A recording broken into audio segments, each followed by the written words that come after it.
The BC Building Code is a set of standards for all builders in the province. From safety to efficiency, it outlines several requirements. But with today's revision, people in Prince George will likely have to pay more for a brand new house. The sounds of prosperity. Another new home is going into Creuzot Way in College Heights. Since ground was broken several months ago, it's not affected by the new building code, but will be one of the last under the old code. What you're going to see is things on sealing up the house a lot more, so you don't have energy loss is basically what they're trying to do. There's various means of achieving all these goals. It all depends on how you want to do it.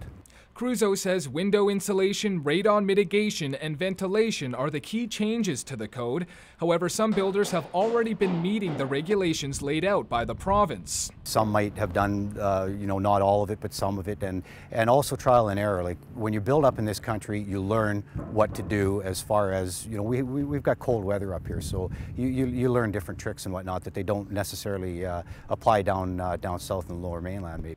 For builders who need to change practices to get up to code, the price will filter down to consumers.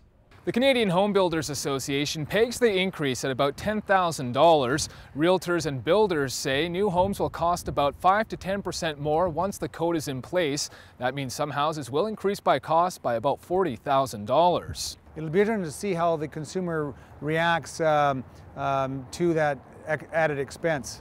Roger Kollner says consumers will be faced with a choice: a more expensive home with better efficiency standards or a new house built under the old code.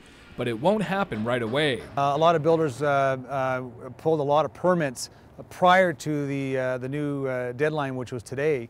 So they're going to be able to build under the old code. He says even under the new code, Prince George houses will still be relatively inexpensive compared to bigger cities in the Lower Mainland. Ryan Kessler, CKPG News.